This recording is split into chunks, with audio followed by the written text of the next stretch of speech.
Hi guys. आज जैसे कि मैंने आपको ट्विटर और टेलीग्राम पे बताया था, मैं एक ऐसी कंपनी के बारे में बात करने वाला हूँ जिस कंपनी का कहना है कि वो आने वाले कुछ सालों के लिए अपना सेल्स ग्रोथ 100% से करेंगे। मतलब हर साल उनकी सेल्स डबल होगी। कंपनी का नाम है कॉस्मिक CRF लिमिटेड।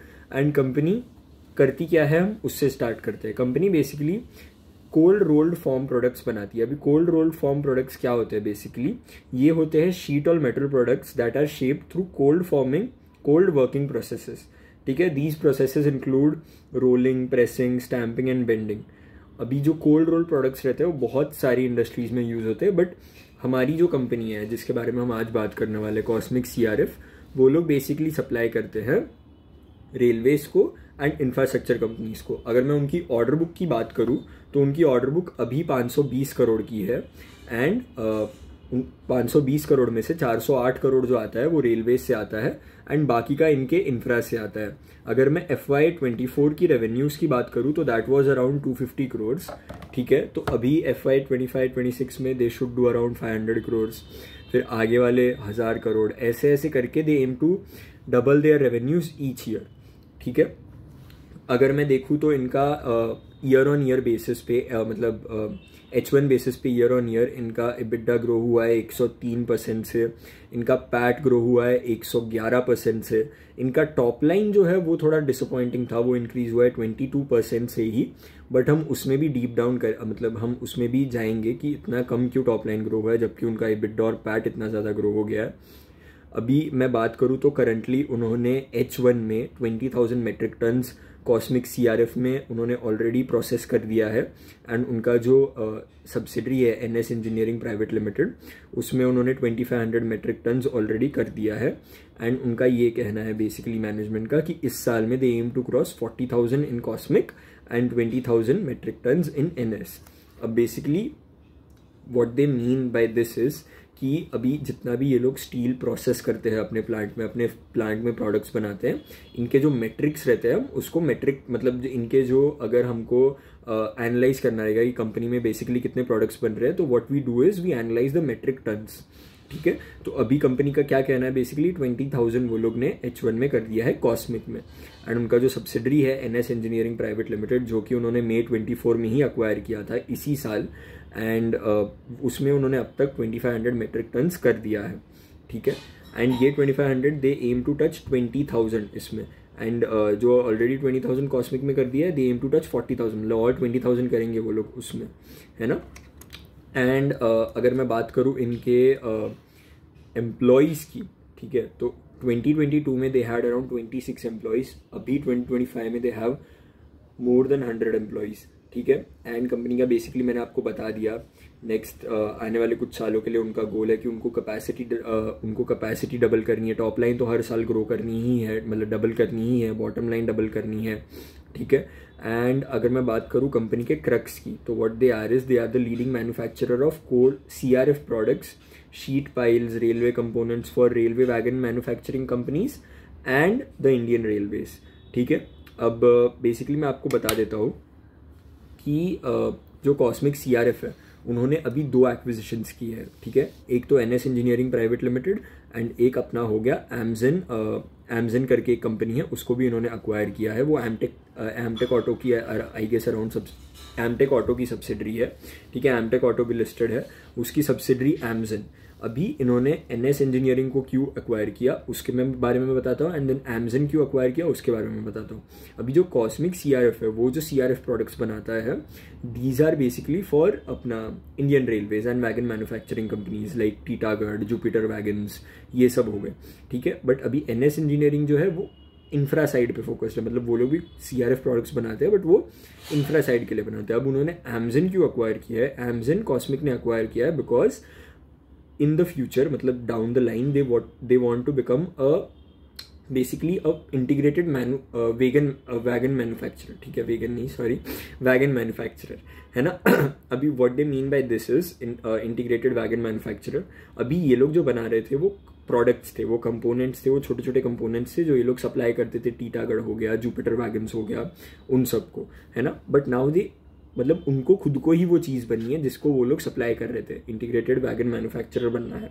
ठीक है, अगर मैं बात करूँ, इनको 2024 में ही RSDO अप्रूवल मिला। RSDO क्या होता है?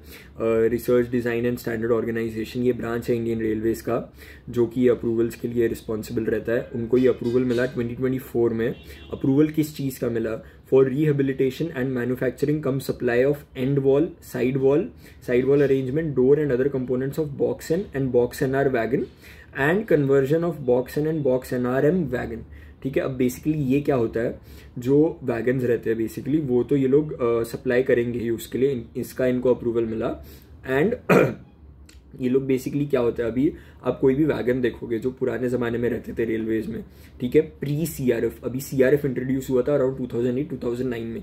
प्री CRF जितने भी वैगन्स होते थे एंड पोस्ट CRF, मतलब CRF जब आया उसके बाद 2010, 11, 12 में जितने भी वैगन्स ये लोग ने बनाना चालू किए CRF की टेक्नोलॉजी यूज़ करके, वो अभी इनको रिहेबिलिटेट करने पड़ेंगे बिकॉज वो ऑलरेडी इतने सालों से यूज़ करते आ रहे हैं एंड उसकी भी प्रोडक्ट की एक लाइफ होती है। ठीक है, वो उसको वैगन को फेंक नहीं सकते हैं ना, तो वो वैगन को बेसिकली CRF जैसी कंपनीज वैगन मैन्युफैक्चरिंग जैसी कंपनीज या फिर CRF जैसी कंपनीज को भेजते हैं एंड देन वो लोग वो रिहेबिलिटेट करते हैं। तो अभी उनको 2024 में ही उस चीज़ का अप्रूवल मिला है। ठीक है, एंड अगर मैं देखूँ तो कॉस्मिक CRF जो है वो बेसिकली प्रोटोटाइप्स भी डेवलप कर रहा है वंदे भारत के लिए and other new wagons like BOSM and BCFC। ठीक है, ये सब वैगन्स अंडर डेवलपमेंट है। एंड अगर मैं बात करूँ इनके प्रोडक्ट्स की, तो ये लोग CRF प्रोडक्ट्स तो बनाते ही हैं, फैब्रिकेशन प्रोडक्ट्स भी बनाते हैं एंड प्रोटोटाइप प्रोडक्ट्स भी बनाते हैं। अब प्रोटोटाइप प्रोडक्ट्स ये लोग बेसिकली बनाते हैं अलग अलग कंपनीज़ के लिए। ठीक है, अभी इनके क्लाइंट्स की मैं बात करूँ तो इनके पास Indian Railways, Texmaco, Jupiter Wagons, Besco, Jindal Rail Infra, Titagarh Wagons, ये सारी कंपनीज हैं। ठीक है, एंड अगर मैं बात करूँ इनके कैपेसिटी की, ठीक है, तो लास्ट ईयर इन्होंने 18 से 19 हज़ार मेट्रिक टन्स किया। जैसे मैंने आपको वीडियो के स्टार्टिंग में बताया, if you want to analyse a performance of a company like Cosmic CRF, you have to look at their metric tons. So they did around 18 to 19,000 metric tons previously in the last H1, and in this H1 itself they crossed like 18-19,000 already उन्होंने cross कर दिया है। मतलब what they did in the last entire year they did it in this H1 itself।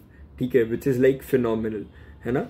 And अगर मैं बात करूँ इनका एक्विजिशन की, तो NS इंजीनियरिंग जैसे मैंने आपको बताया मई 2024 में ही इन्होंने एक्वायर की थी एंड करंटली NS इंजीनियरिंग की जो कैपेसिटी है वो अराउंड 25% यूटिलाइजेशन पे है and they want it to reach to around 85% by the end of 2025।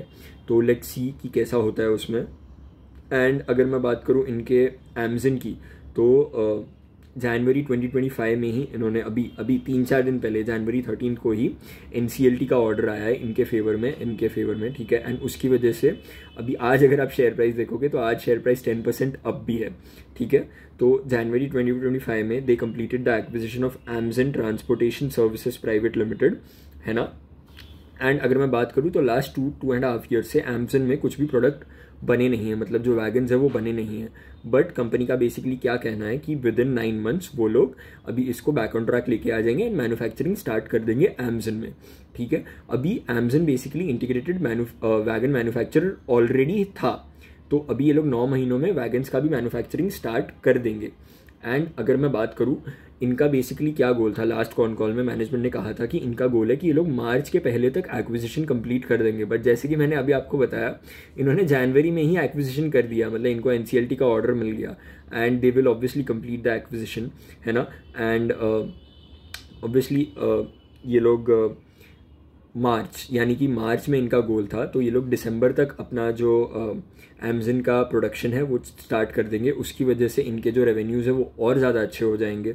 ठीक है, एंड अगर मैं बात करूँ तो कंपनी का बेसिकली कहना है कि 500 से 600 करोड़ के ऑर्डर्स इनके पास ऑलरेडी इन हैंड है एंड ये इन हैंड मतलब रहेंगे, मतलब अभी कोई भी नया ऑर्डर ये लोग एग्जीक्यूट करते हैं तो इनके पास नए ऑर्डर्स आ जाते हैं। तो इनका यही गोल है कि ये लोग 500 से 600 करोड़ पे ये लोग अपना मतलब जो ऑर्डर्स है वो रखेंगे।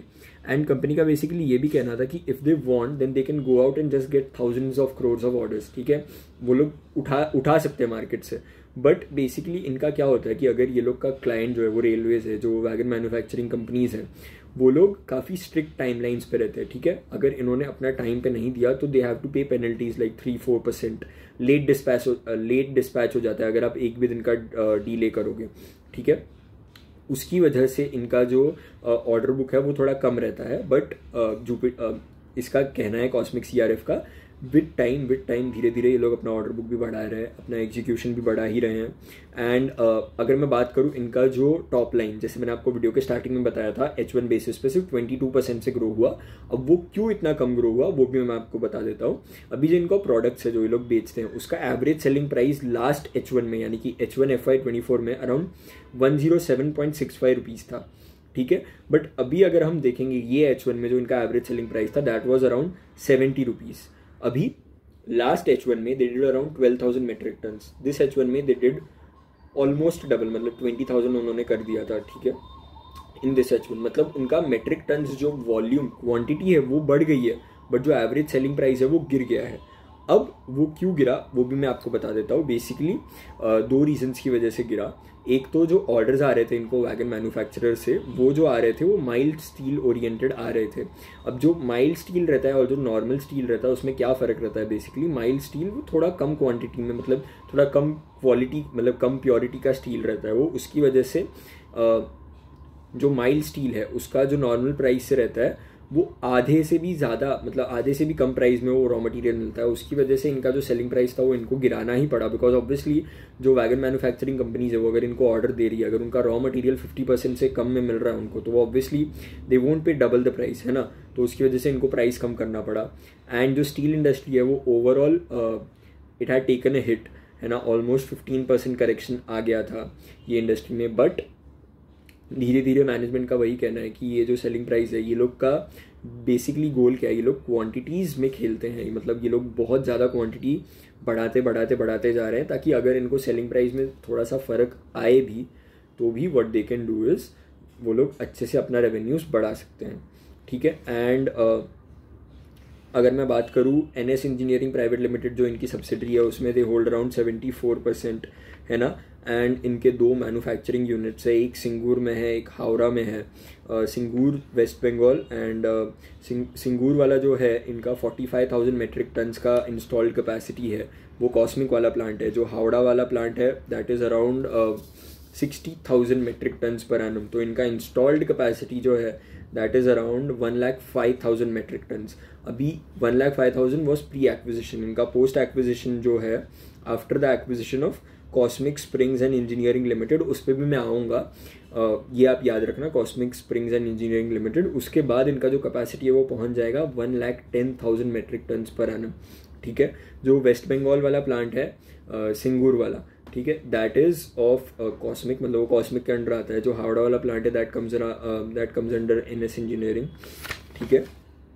अगर मैं बात करूँ इनका जो गोल है, लॉन्ग टर्म गोल, जैसे मैंने आपको बताया, they aim to become an integrated wagon manufacturer, है ना। जस्ट अभी मैं आपको एक आइडिया दे देता हूँ बेसिकली ये इंडस्ट्री कितना बड़ा है, ठीक है। 2022 में 2022 which is like 3 years ago, India use to get 8,500 wagons on an average in a year, ठीक है। मैं आपको बता रहा हूँ फिर से, 8,500 वैगन्स। अब जो मैं आपको नंबर बताने वाला हूँ आप वो सुनना, ठीक है।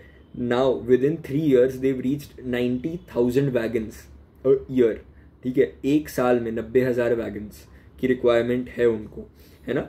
And 8,500 wagons they use to get 2020, मतलब अब खुद सोचो कितना ज़्यादा वो हो गया, ग्रोथ हो गया इस मार्केट में। सिमिलरली अगर हम इंफ्रा की बात करेंगे तो इंफ्रा भी pre Modi, like before the Modi government, there used to be around 52 kilometers of national highways built every day. But now, like after Modi, like under the guidance of Nitin Gadkari ji, it is like 100 kilometers of national highways are being built every day. Just see the scale, 52 kilometers कहाँ है and 100 kilometers कहाँ है, and वहाँ 8,500 wagons कहाँ है, यहाँ 90,000 wagons कहाँ है, ठीक है। And जैसे कि मैंने आपको बताया, by 2030 what the Indian government aims is 8 lakh wagons are needed.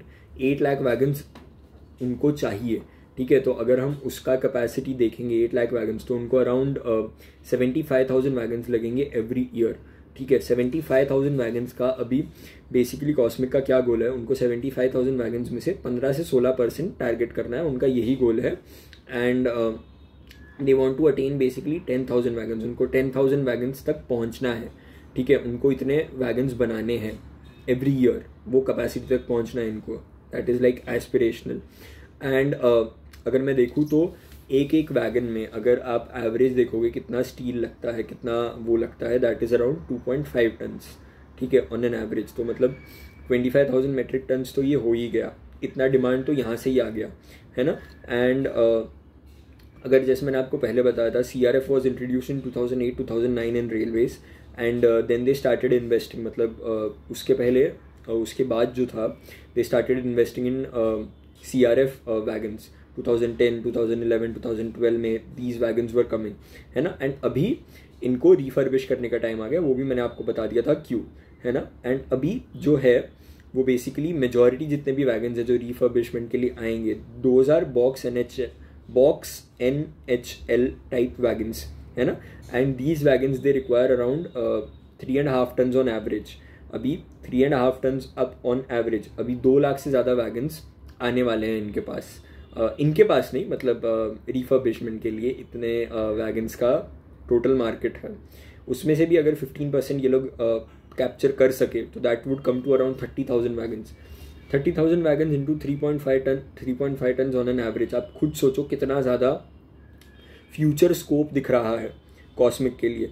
And UltraTech जैसी कंपनीज हो गई, जिंदल स्टेनलेस स्टील हो गई, GSW जैसी कंपनीज हो गई, इन सब कंपनीज़ को तो ऑब्वियसली इनके वैगन्स हमेशा चाहिए ही रहता है, because obviously they own their own sidings and इनको खुद को भी अपना ट्रांसपोर्टेशन करना रहता है। तो what they want private wagons, तो उसका डिमांड भी हमेशा रहेगा ही। तो आप खुद देखो, मतलब मैंने जैसे आपको बताया 10,000 वैगन्स तो वहाँ नए वाले, 30,000 वैगन्स से ज़्यादा इनके पास रिफर्बिशमेंट के लिए, मतलब दे वांट टू एम, मतलब उतना इनका एम है।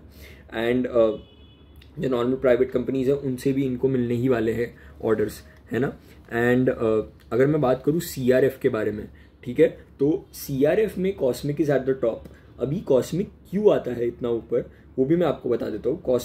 कॉस्मिक जो है वो सिचुएटेड है वेस्ट बंगाल में, which is in the east of India. अभी जितने भी बड़े वैगन मैन्युफैक्चरिंग कंपनीज हैं वो भी सारे ईस्ट इंडिया में ही हैं। अभी CRF में जो जितने 2-3 बड़े नाम है उसमें एक पेनार इंडस्ट्रीज आता है, but Pennar industries is not in the east of India. And Pennar industries जो है they are basically engaged in pre engineered buildings, ठीक है। तो इनका जो कोई डायरेक्ट कंपेटिटर एज सच है नहीं इन CRF वाला, CRF जो वो है मार्केट, है ना। एंड अगर मैं बात करूँ वैगन मैन्युफैक्चरिंग कंपनीज एंड इनके बीच में डिफरेंस, कॉस्मिक CRF के बीच में डिफरेंस, तो टीटागढ़ हो गया, जुपिटर हो गया, टेक्समाको हो गया, ये जो सारी कंपनीज है ना, ये लोग बेसिकली वैगन प्रैक्टिकल असेंबलर्स है। मतलब ये लोग मैन्युफैक्चर कुछ नहीं करते, बिकॉज ऑब्वियसली अभी किसी भी वैगन में कितने सारे छोटे छोटे पार्ट्स लगेंगे। अभी अगर ये लोग मैन्युफैक्चर करने लग जाएँ तो फिर हो गया, फिर कुछ नहीं बनेगा इनसे। तो what they do is they buy these products बाहर से, है ना। एंड जैसे मैंने आपको अभी बताया कॉस्मिक के पास तो ऑलरेडी सब इन हाउस है, अभी इनको बनना है इंटीग्रेटेड वैगन मैन्युफैक्चरर। तो इनके लिए कितना ज़्यादा इजी हो जाएगा, बिकॉज टीटागढ़, जुपिटर, टेक्समाको जैसी कंपनीज को बाहर से लेना पड़ता है, जबकि कॉस्मिक अभी ऑलरेडी बना रहा है खुद से, है ना। एंड इनके लिए जो कॉस्मिक CRF है दैट इज़ एन एंसिलरी, है ना। टीटागढ़ जैसी कंपनीज, जुपिटर जैसी कंपनी, टेक्समाको जैसी कंपनीज के लिए अगर मैं इनके प्राइस वेरिएशन क्लॉज की बात करूँ तो कॉनकॉल में एक इन्वेस्टर ने पूछा था कि अगर स्टील के जो प्राइजेज है वो ऑब्वियसली ऊपर नीचे होते रहते, तो इनका जो रॉ मटेरियल है वो स्टील ही, अगर उसमें कुछ ज़्यादा फ़र्क पड़ गया तो आपकी तो टॉप लाइन्स ऊपर नीचे हो जाएंगी, इससे तो बहुत बड़ा रिस्क है। तो इसका मैनेजमेंट ने क्या जवाब दिया कि रेलवेज के साथ जब वो डील करते हैं, वैगन मैन्युफैक्चरिंग कंपनीज के साथ जब वो डील करते हैं, तो there is basically a price variation clause, है ना। तो अगर स्टील के प्राइसेज में इम्पैक्ट आता है तो what they do is they pass on this impact to their customers, है ना। एंड यही जो इम्पैक्ट है, मतलब अगर स्टील के प्राइसेस जो है वो गिर गए तो इसकी वजह से उनका रॉ मटेरियल कॉस्ट गिर जाएगा, तो इनका जो सेलिंग प्राइस है वो भी ये लोग कम कर देते हैं, है ना। Similarly, it is a double-edged sword, this price variation clause. Similarly, if you understand it, if the steel prices go up, then what Cosmic will do is, Cosmic will also increase their prices. Cosmic increases its prices, तो Titagarh, Jupiter, Indian railways, they have to pay more, and इसका जो Cosmic का जो margin है वो sustain हो जाता है। मतलब भले ही अभी Cosmic का कहना था कि अगर स्टील का प्राइस ऊपर नीचे हो इनको फ़र्क नहीं पड़ेगा, at least in the railway sector. Infra में ऐसी अनफॉर्चुनेटली कोई चीज़ नहीं है, तो इंफ्रा में शायद इनको फ़र्क पड़े, but let's hope for the best. And अगर मैं इनके नॉर्मली इसके बात करूँ एमजन की, जो इन्होंने अक्वायर किया था, तो अमेजन का जैसे मैंने आपको बताया 9 महीने लगेंगे, तो दिसंबर 25 तक they should start production. And December से मार्च, मतलब दिसंबर 25 से मार्च 26 तक, मतलब यानी कि लास्ट जो क्वार्टर रहेगा आई गेस, उसमें दे शुड गेट अच्छे खासे revenues from wagon manufacturing. But अभी बेसिकली कंपनी का क्या कहना है कि जो इंटीग्रेटेड वैगन मैन्युफैक्चरिंग प्लांट्स रहते हैं उसमें ऑलरेडी छोटा वो रहता है, क्या बोलते हैं, फैब्रिकेशन वाला एरिया रहता है, या नॉर्मल छोटे मोटे कंपोनेंट्स वाला एरिया रहता है ऑलरेडी मैन्युफैक्चरिंग, ठीक है। तो वो स्टार्ट कर देंगे ये लोग 3 महीनों में ही। 9 महीने लगेंगे सिर्फ वो वैगन मैन्युफैक्चरिंग स्टार्ट करने के लिए। तो 3 महीने से इनको रेवेन्यूज़ तो दिखने लग जाएंगे, बट इतने ज़्यादा नहीं होंगे। जो ज़्यादा रेवेन्यूज़ होंगे वो 9 महीने के बाद ही दिखेंगे, है ना। एंड अगर मैं देखूँ तो इनके जो वैगन्स की डिमांड आएगी उसमें अराउंड 9